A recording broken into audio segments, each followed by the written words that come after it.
Hello, and welcome to another episode of Beat the Devil Out.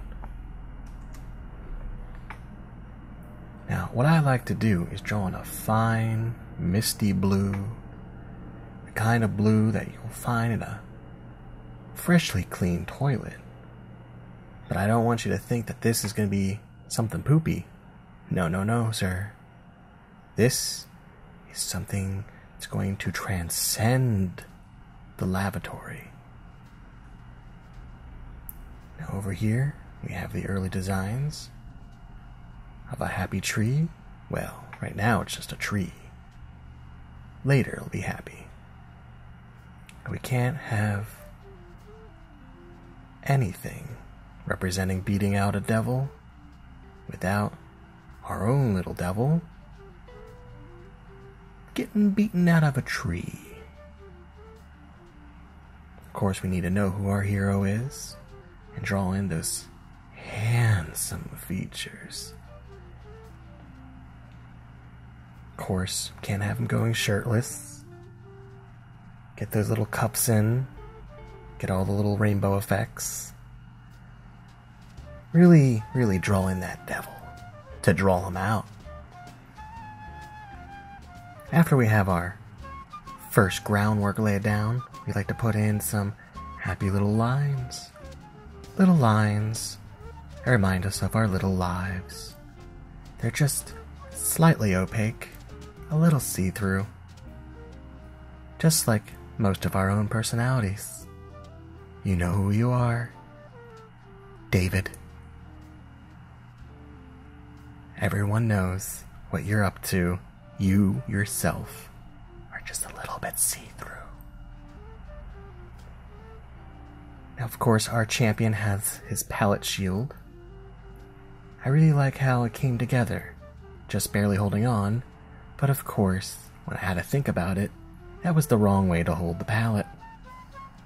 So I had to cripple this gentleman's fine, delectable digits to make it hold the right way.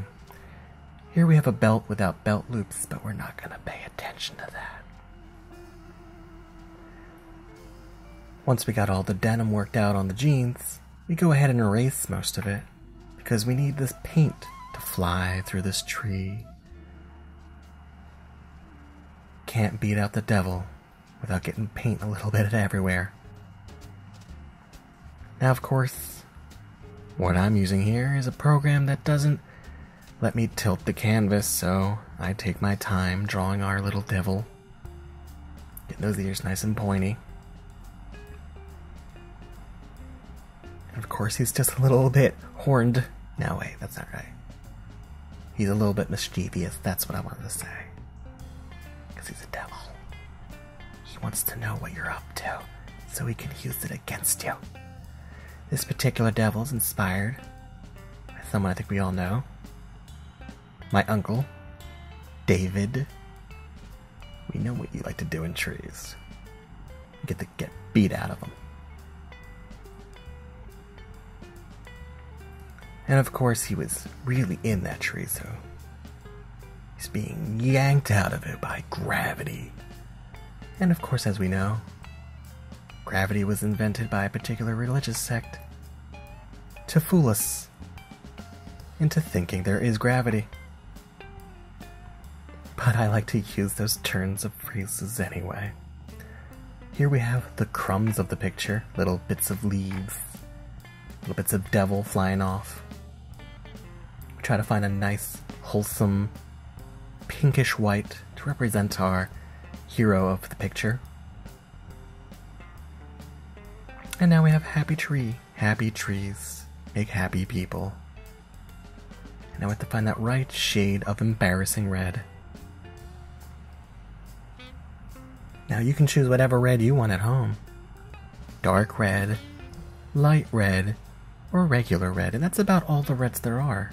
We went with a mostly light red.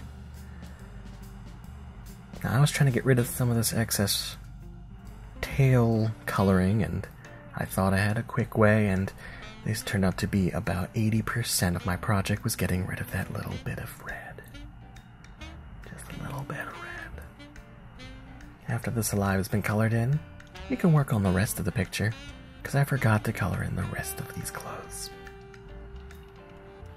The humble blue mixed with the more mischievous blue, and a heroic dark purple to accentuate everything, to really bring home that I actually am colorblind.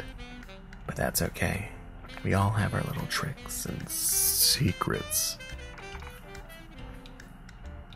Now, of course, the hero painter needs every color at disposal.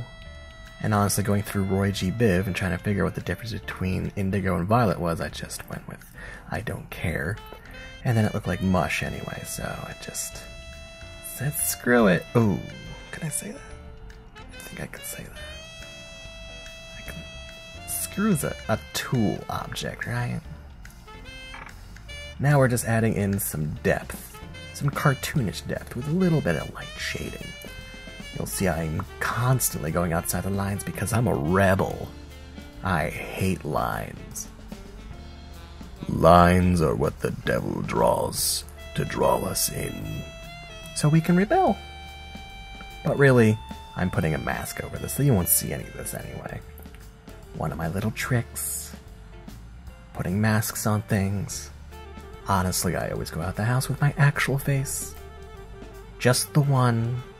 Unlike some people I know who wear two. David. There he is. David falling out of his tree. Where are you gonna hide, David? Where are you gonna hide when the tax man finally comes? Figures out your scheme. You don't own 2 pool halls, do you, David? Here we are adding some highlights to some bark, and now we're going to make this paint more fantastic. I really wanted that rainbow effect, so we're going to try just again, but on a whole different layer, so I don't ruin everybody else's day. It looks a little sloppy, but that's what paint is. It's just something we can do. Get a little sloppy. And I blur it up a good bit. Make it glow, make it more effervescent. As if it's a power coming from his brush. Of course, the power is the brush. And here I took the work of some unknown artist, or the artist I typed in, as well as Google could find it for me. I will assume it is his work and not some plagiarized thing, as if I'm actually plagiarizing. Now, we're not going to worry about that. I changed it to a slightly less green, so now it's my own. If you change just 10% of a work, it becomes your own. And there we have it. Beat the devil.